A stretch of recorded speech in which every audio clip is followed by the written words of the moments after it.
What's up, everybody? Welcome back. Hope everybody's having a great day or night whenever you're watching this. The Thunder, for what it feels like the first time, are kind of on the ropes, like all season. I know they went to 7 against Denver, but it feels like they're kind of on the ropes. Maybe it's because of the stage being the finals against the Pacers, but they're down 2-1 right now. And I will lead this by saying this series is far from over. But it seems like the Pacers are playing at a higher level at the points that the games really need to be played at their best. I feel like the Thunder are leading a lot into isolation, and the Pacers are playing a lot of team ball, and there's not as much hero ball going on. And they're picking the Thunder apart that way. They're playing team offense, team defense. The Thunder, while they're playing pretty decent defense, are playing a very, very shallow offense to where it's like one action.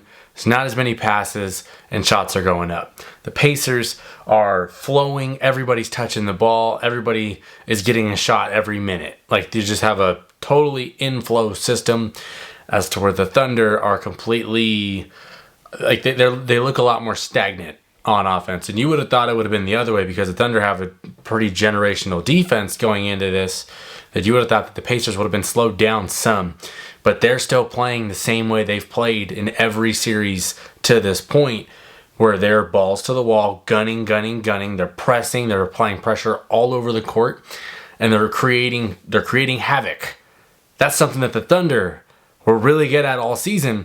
And in Game 2, they did it.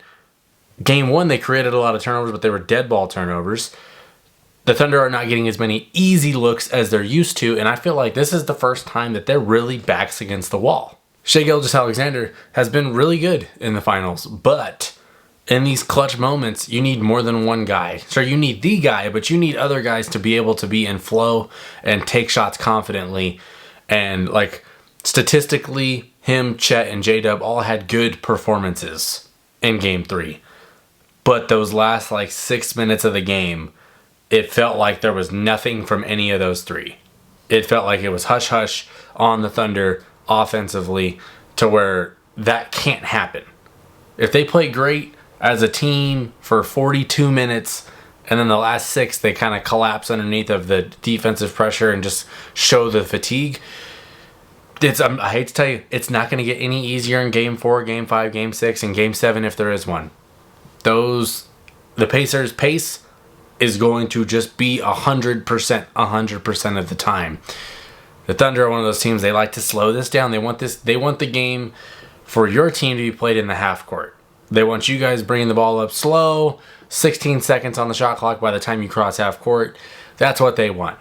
The Pacers are like, we like it when there's 22 seconds left on the shot clock and we're crossing half court. I think the difference with that is philosophies. One team likes the pace to be pushed down, and then when they get in transition, that's when they like to push it. But it's hard to push in transition when you're in transition the entire time defensively. Thunder getting the ball, or the Pacers getting the ball out from the underneath the net, and they're taking it the other way. It's a hard thing to beat.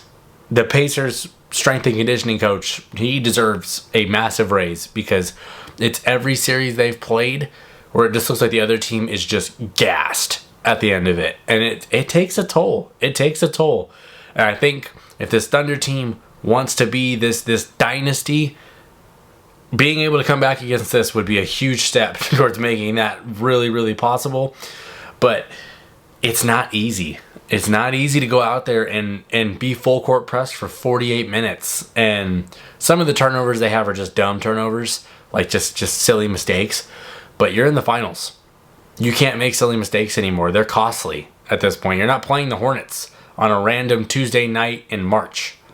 This is the Pacers, a team that has dethroned everybody in the East up until this point and has done it playing this way. They're doing what they did to everybody else, and that's what's scary, is that they're able to do it. Because the Thunder team, they weren't supposed to be able to do it to them, and they're doing it again. So I think if you're the Thunder, though, they got to get more swinging, and not so much just pick and roll, drive, kick to the corner, take the open three. They don't need that. They need more action, to where guys are coming off pin downs, guys are coming off screens, guys are causing havoc for the defense in just the lanes, clogging it up and making it hard to communicate. They need more ball movement. They need more guys touching the ball. They need 7 passes per possession type stuff. Like it can't be one guy dribble, step back, mid-range, clank. They can't have that. And certain foul calls that get called up until this point aren't getting called because there's a physicality that's kind of expected for the finals that where you're not going to get the touch foul all the time. So they've got to find a way to not be hunting that as nearly as much as they have and looking more of like, okay, how do we get this ball to where we get the Pacers defense in rotation over and over and over again? If they want to press you the entire game, you have to get them in rotation the entire time. You get them in rotation, eventually you will run them out of gas defensively. You'll get layups, you'll get open looks, and you'll get everything you need.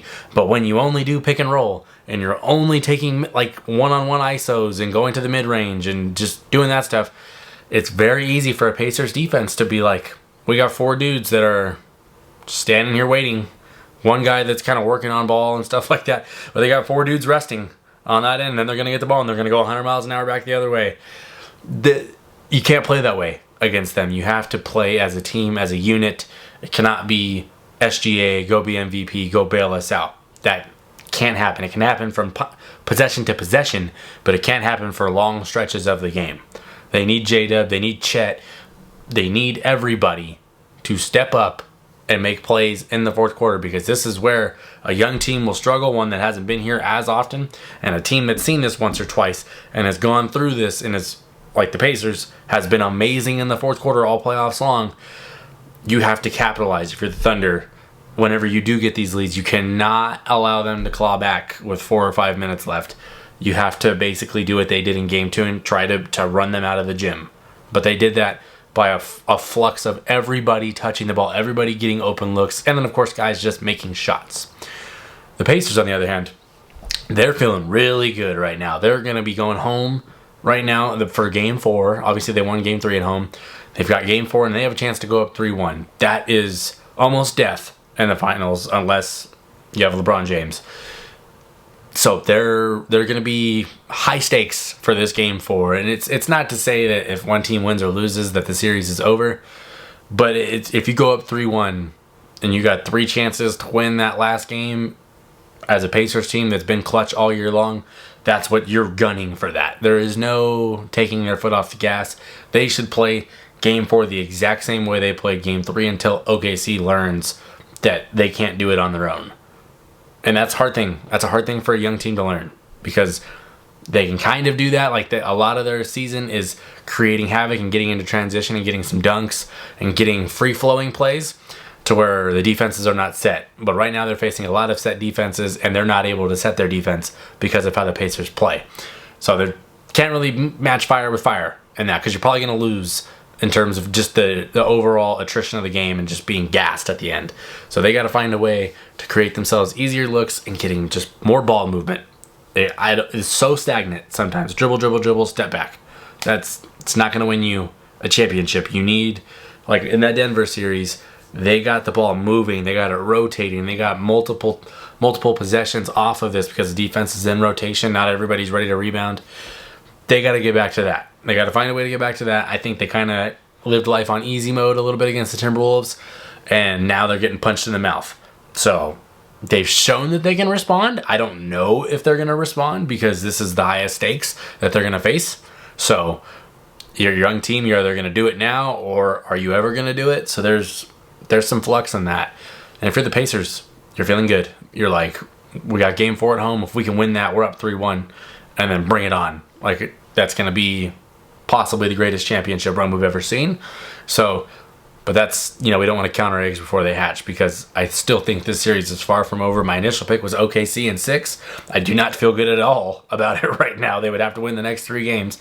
It has been done before, but by more experienced teams. So this is, it's new waters. This is a new thing for them to try to conquer. And I think it's going to be fun to watch. I think these, Game 1 and Game 3 were a lot of fun.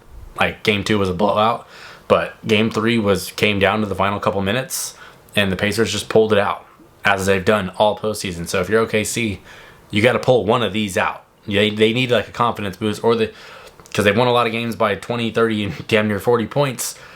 They haven't faced a lot of, high pressure moments in games. It's Either game's been won by the fourth quarter or lost by the fourth quarter for them. So when it's getting close, they're starting to struggle. They're reverting to ISO ball, and it's getting them killed.